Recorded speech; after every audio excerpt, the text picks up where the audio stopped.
where kings and queens have walked for over 500 years. I'm going to point out some famous buildings and structures and explain some of their fascinating history. It should take about 5 hours. We have one. 1,000 years of history in an hour, so pin your ears back. You are allowed to take part. You are allowed to cheer.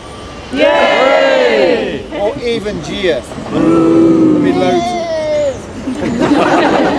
There'll be loads of that. I don't care, just take part.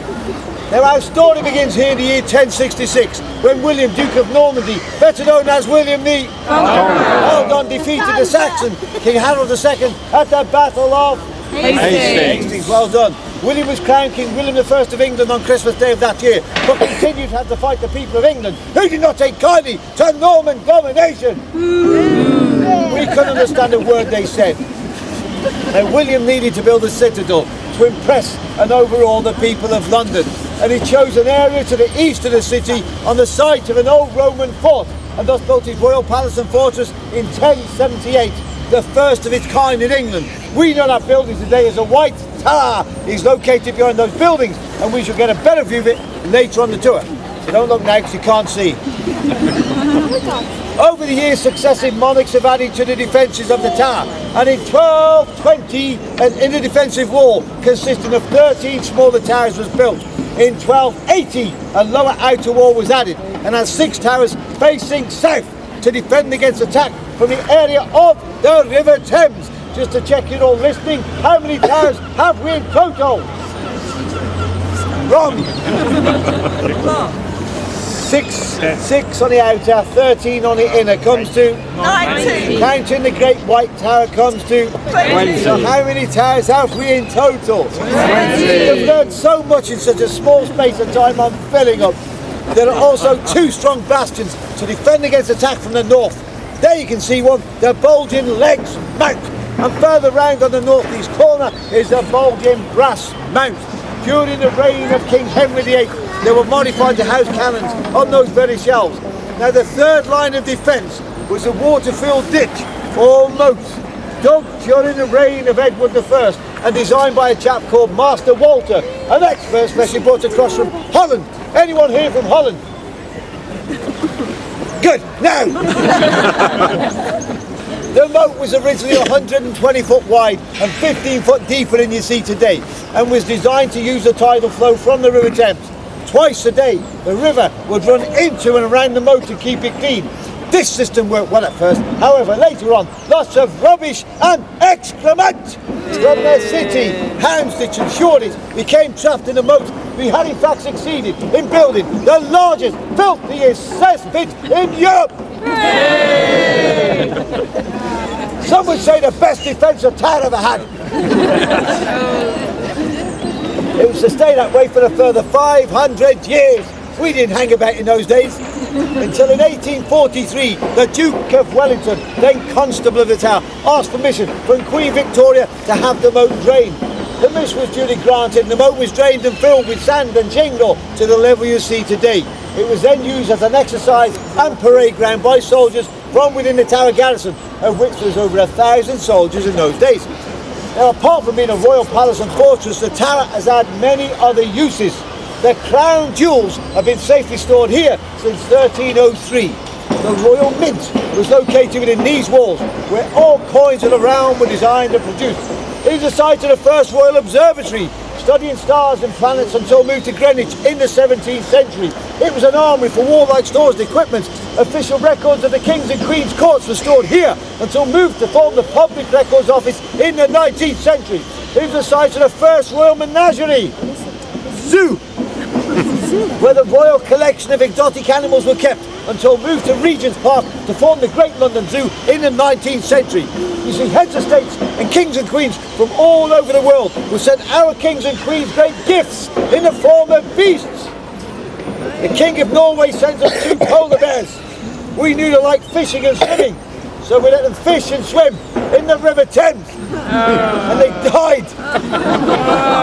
The King of France sent us an elephant. We didn't know what to do with an elephant, so it was given to us yeoman wardens to look after, which we were proud to do so. But because it was a royal beast, we said we'd better feed it on royal food.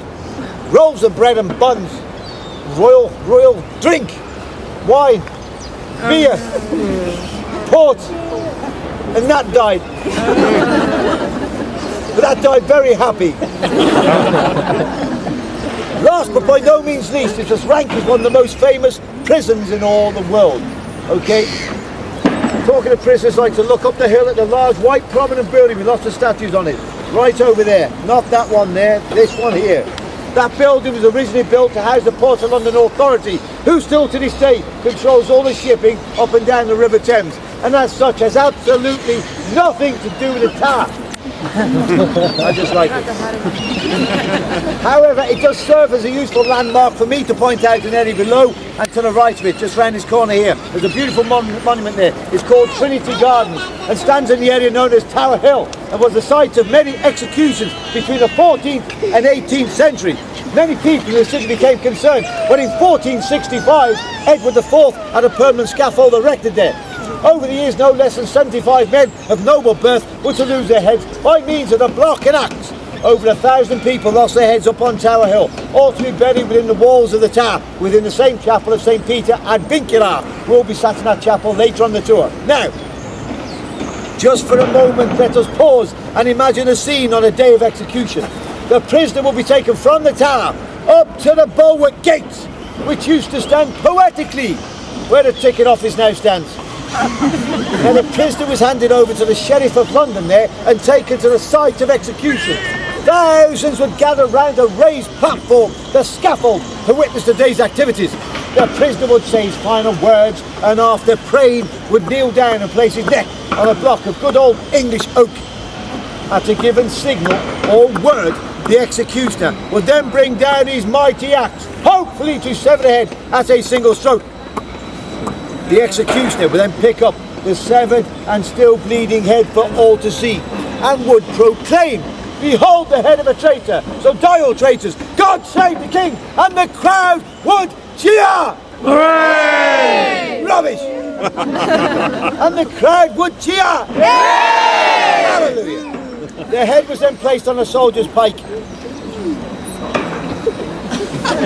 Make sure it doesn't fall off. And carried through the streets to London Bridge, in those days the only bridge across the River Thames. It was then displayed as a sign of fate that awaited all would-be traitors. Meanwhile, the headless corpse will be taken down, placed into a small handcart, brought back into the tower, where it will be quickly buried in an unmarked grave in the chapel roar of St. Peter ad Vincula. We're now going to move from the area of the Middle Tower, so named as it once stood in the middle of the moat. Built in 1280 and renovated in 1717. We're going to walk down towards the Bywood Tower, also built in 1280. When you pass underneath the archway, look at the portcullis or drop gate. It dates from 1326. So there's a rope that's holding it up. It's one of two surviving here. Also look at the three circular holes in the stonework above your heads. They're known as murder holes and probably used by occupants to empty their waste buckets into a cart as it passed below the arch. We are now going to follow the blood-trodden paths of many famous prisoners. Queen Anne Boleyn, Queen Catherine Howard, Lady Jane Grey, young crowned queen of only 9 days, Sir Walter Raleigh, Sir Thomas More, not Mel Gibson! We would not let Wallace anywhere near these gates. This is a nice prison. Please let me through because I'm in charge. Thank you.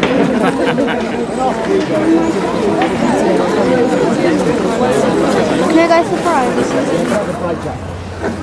Behind you is a surgery of our resident doctor. He also gets locked in the tower with us at night. So if you have a problem with our families to do with medical reasons, that's where we go and see him then. Now behind you over there is a tall, narrow archway known as the Sally Port or Royal Entrance. Inside that archway there are two sets of gates that are over 500 years old. Beyond those gates is a small drawbridge leading to the Queen Steps and the River Thames. You see, rather than travel through the dangerous and dirty streets of London, royalty and nobility would travel on the river in their impressive barges, tie up alongside those steps and then enter the tower. It was at those very gates that King Henry VIII got down on one knee and greeted his second wife, Queen Anne Boleyn, the mother of Elizabeth I, and promised to love her till the end of her life. Which he did. Now, poor Anne was destined to return to the tower 3 years later under very different circumstances and certainly not through those gates. The gates she came through, the gates we're going through next. They call them Traitors' Gate. Behind is the bell tower, so named because of the small belfry at the top, which contains the oldest surviving curfew bell in the City of London. In the event of an alarm, that bell would be sounded. It would also be sounded on a day that an execution was to take place up on Tower Hill. So the children were very happy that day. They didn't have to go to school. They'd help their parents do some sandwiches, get some drink together, and go and have an absolutely fabulous family days outing up on the hill, watching people's heads roll. In those days it was their version of Disney World. On average, 20 to 25,000 people would turn up on the hill to watch an execution. A great day. The kids hoped it happened the next day. Anything to help you. Anyway, inside this tower there are only 2 chambers. They are not connected by stairs. A man for all seasons, Sir Thomas More, was held in the lower chamber for refusing to accept King Henry VIII as head of the Church in England. At the same time, and for the same reasons, his good friend John Fisher, the Bishop of Rochester, was held in the upper chamber. Both men were to suffer terribly in prison, but they refused to abandon their faith, and eventually were taken up onto Tower Hill and publicly beheaded in 1535. 400 years later, in 1935, both men were canonised as saints in the Roman Catholic faith. Another famous prisoner to be held in the upper chamber, 1554, was a young Princess Elizabeth Tudor. She was put there by a half-sister, Queen Mary Tudor, who believed that she was involved in the Sir Thomas Wyatt rebellion. They did not want her to marry King Philip of Spain. Although proven innocent, Elizabeth was still banished, but was to return to the west country of England and moved inland, gathering Protestant support for what is now known as the Monmouth Rebellion. The rebellion was crushed at the Battle of Sedgemoor on the 6th of July 1685, but James Scott escaped the battlefield and evaded capture for 1 week before being found hiding in a ditch. Condemned to death by his absence, there was no need for a trial, and 3 days later he too was beheaded up on Tower Hill. That is proved to be the bloodiest execution ever to take place in English history. Children, if you're squeamish, put your hands on your ears now. Close your eyes. Now on the day, the executioner was a chap called Jack Ketch. He's a big chap. Professional butcher by day, professional drunk by night. They say he took 5 strokes of the axe to nearly sever the Duke's head. They said that he refused to pay the executioner for the job he was to do. In those days, the more money you paid the executioner, the less pain you went through. It makes sense! The fact he refused to pay meant that the first stroke of the axe went through his left shoulder, the next through his right, and even after the 5th stroke of the axe, James Scott, the Duke of Monmouth, was still screaming on the block. So Jack became humble for the first time in his life, took his butcher's carving knife out and completed it. Jack had a good day, James not so good. Eventually the head came off, was put on a soldier's pike, and the yeoman warder took it to London Bridge to leave it there as a sign of fate that awaited all would-be traitors. We know that. However, when the yeoman returned through those gates, he was told to quickly go back to London Bridge and bring that head inside the tower. Why, you may ask? Why? I thought you would. In days of old, royals at various stages of their life would have many portraits of themselves done. They realised after taking the head off James Scott, the Duke of Monmouth, there was no recent portrait. This was the time they thought of doing it. Bad administration. So the head came back into the tower. The yeoman warder walked in with the head back on that pike. It was given to the royal surgeon, who was told to sew the head back onto the body, which he did. Cross-stitched the whole shooting match. He did such a good job. The royal artist was dragged out and given not a lot of time to do a portrait of James Scott, the Duke of Monmouth. If you look into the galleries or on the net, you'll see some fantastic portraits of this soldier. Look at the one where he's on horseback, wearing a ruff around his neck. Look into his eyes, he looks rather subdued, something like... And a ruff was never worn around the neck of a soldier on horseback in those days. So enough of the blood and gore for now. What do you think, kids? Had enough? No! Who's come here for stories of love? Who's come here for stories of torture? Execution? More blood? Traitors' Gate, are you? Jess, wait for me.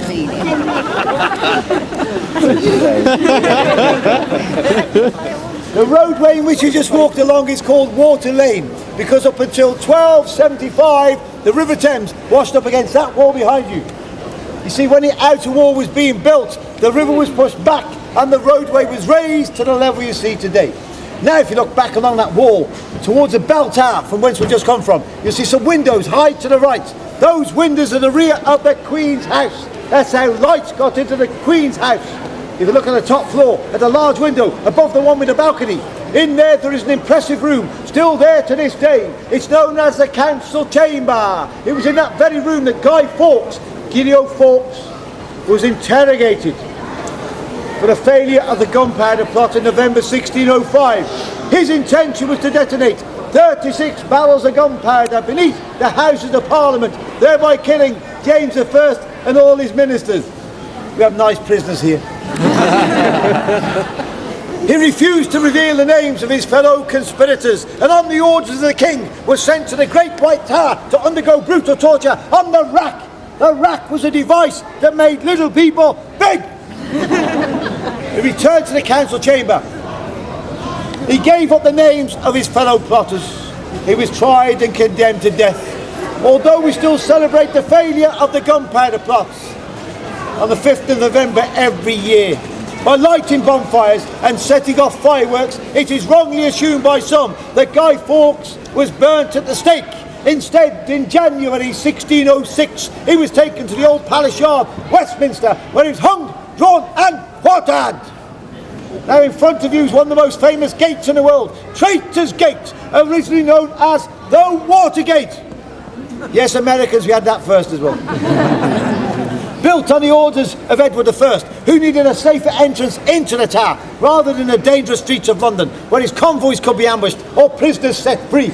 He ordered the outer wall to be breached and a gateway to be built, with a tower above for security.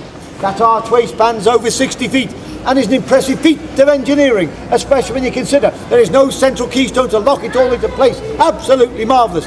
When we have finished the tour, you might like to come back to St Thomas's Tower and visit the medieval palace inside by using those steps to your right, up the stairs and in. That's the way you go. It will take you all the way through the bedchambers of Edward I, across the bridge into the Wakefield Tower, and all the way round to the northeast corner where you'll see the Royal Beast exhibition. Okay, you'll go through some fantastic towers. You'll go through this one here, the Wakefield Tower, as I said, originally known as the Blunderville Tower after another former constable. When you go in that tower, that upper chamber, you'll see a small oratory, a small chapel. That's where King Henry VI was foully murdered, stabbed in the back whilst at prayer, 21st of May 1471. He's remembered as the founder of Eton College and King's College, Cambridge. And every year on the anniversary of his death, the provost, the deans of those famous seats of learning come to the tower and lay posies of flowers on the stone marking the spot where he died. White lilies for Eton and white roses for Cambridge. The flowers remain there for 24 hours, then taken by the keeper of the crown jewels and burnt. The ceremony is called the ceremony of the lilies and the roses. Behind you is the infamous Bloody Tower! Yes. It was originally called the Garden Tower because it overlooked the Lieutenant's Garden. The name was changed to the Tower of Blood, shortened to Bloody Tower, during the reign of Queen Elizabeth I, commemorating the many tragedies that had taken place therein. Now surely the most terrible tragedy of all was the murder in 1483 of the young 12-year-old king, Edward, and his younger brother Richard, Duke of York. He was only 9. Who's 12? We have 12-year-olds. And he's Edward as well. My goodness, not a good day for you, kid. And where's the 9-year-olds? We have a few of them. We have a full set. The 2 boy princes are brought to the tower by their uncle, Richard, Duke of Gloucester, in order to prepare for the coronation of the eldest boy. Sightings of them playing in the grounds became less and less frequent until they disappeared altogether. It is believed that they were murdered in the lower chamber, either by suffocation with a pillow or by stabbing with a dagger. The bodies were then taken down the steps towards the back of the Wakefield Tower and hidden under a pile of stones. The very next day they were taken and secretly buried beneath the steps on the south side of the Great White Tower. Now, there they remained undisturbed for 191 years. Until in 1674, workmen discovered a chest containing human remains. they thought they found gold. Experts of the day confirmed that they were the bodies of the two boy princes, and so they were placed in an urn designed by Sir Christopher Wren and buried in Innocents Corner, Westminster Abbey, where it still lies to this very day. Another famous prisoner to be held here was Sir Walter Raleigh, the famed English explorer and adventurer. What did he bring back for us? Potatoes. Yes, contraband, tobacco, and a few spuds. He's a prisoner in a bloody tower on 3 occasions because he really knew how to upset people. Totaling over 13 years, during which time he wrote his book, The History of the World, Part 1. An early edition is displayed in there for you to see today. Not only that, Sir Walter had to undergo brutal torture. That man was tortured like no man had ever been tortured before, every day for 13 years. They locked his wife in there with him.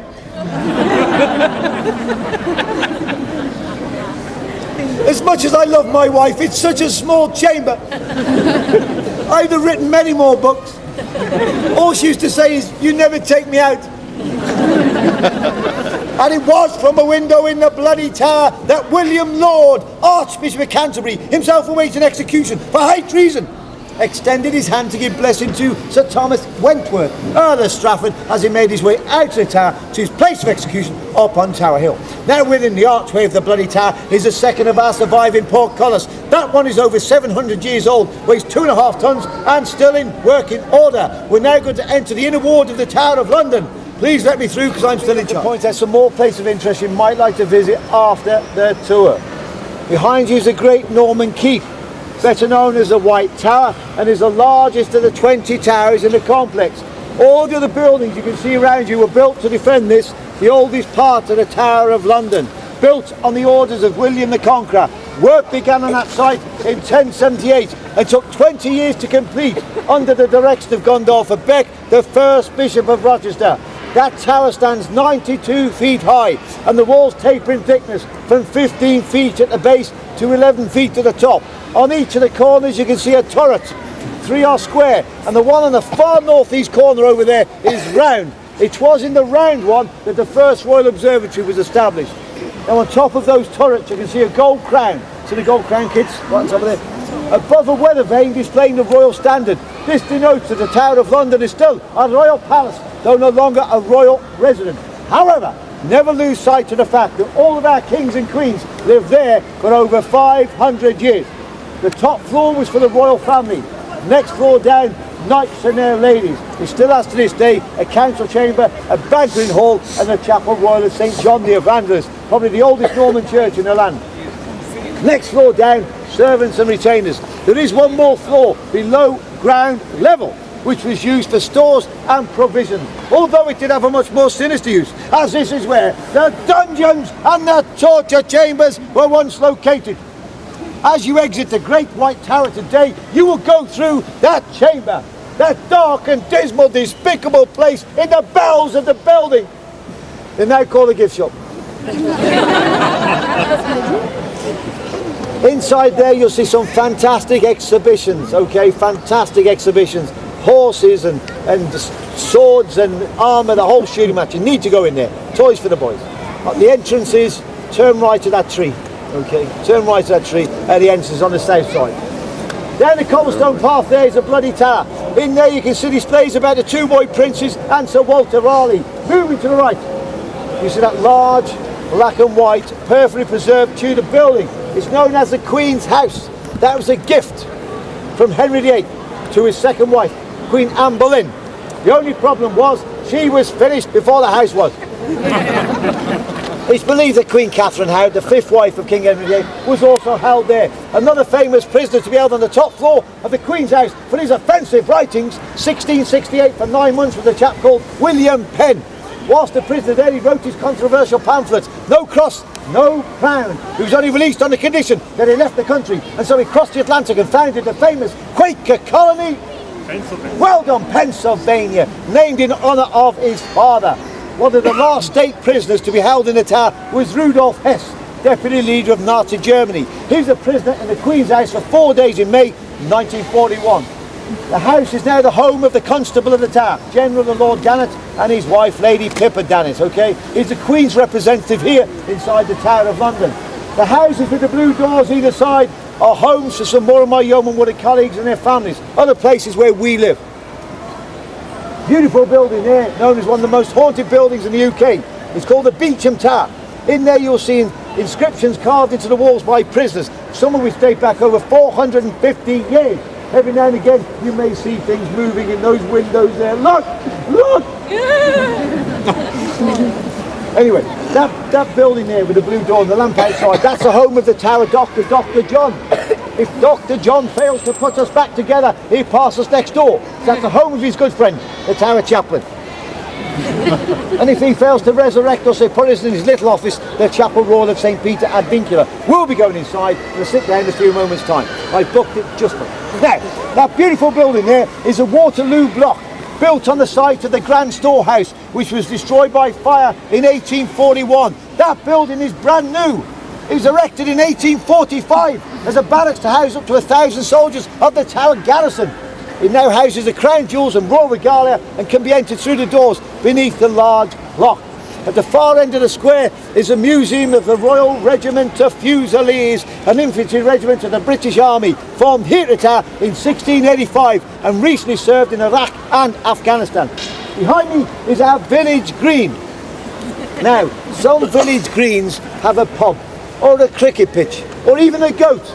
We have our own private execution site, not to be confused with the public execution sites up on Tower Hill. You have to be a great friend of the King or Queen to be executed here. And that over there, not you sir, that monument there is there to commemorate where the scaffold site was erected.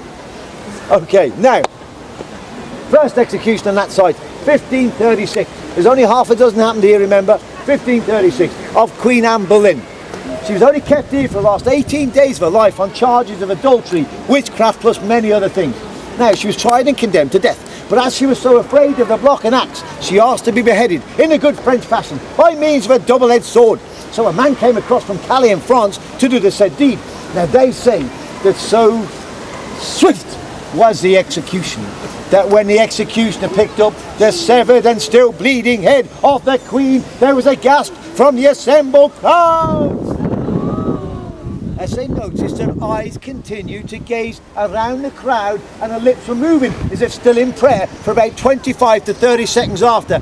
She never felt a thing, it was that quick. 5 years later on this side was a turn of another lady, Margaret Pole, Countess of Salisbury, last Plantagenet princess. She was also the mother of the Roman Catholic Cardinal Reginald Pole, who dared to preach from the safety of the continent against the religious changes that King Henry VIII was introducing as head of the Church in England. So Henry couldn't get to a son across the water, so he went for the mother that was working here as a countess. Margaret was about 70 years of age, dragged up on the scaffold here simply for being a mother. However, she gave the executioner one of the worst days of his life, because as he went to bring the axe down on poor old Margaret's neck, she jumped off the scaffold and started running around the green, and the axeman was chasing her with the axe all over the place.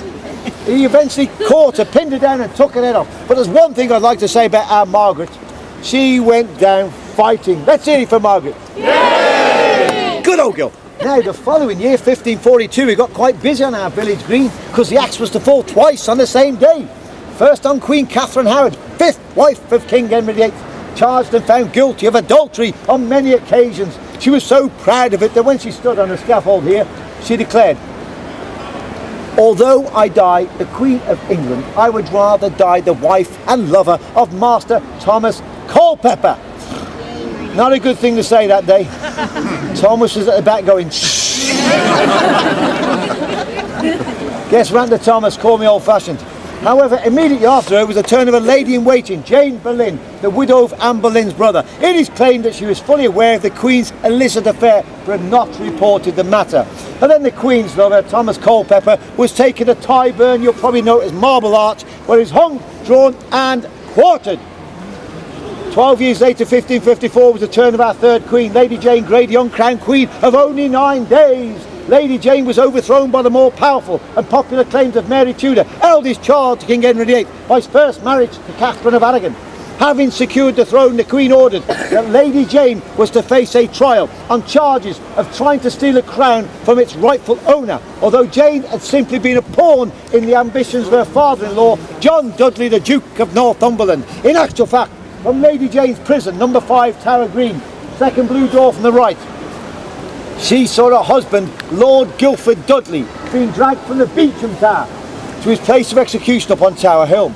Later she saw him being returned without his head for burial within the Chapel Royal. Within the space of 1 hour, this young lady, who had recently celebrated her 17th birthday in that prison, was herself to suffer on this site before being buried alongside her husband within the Chapel Royal.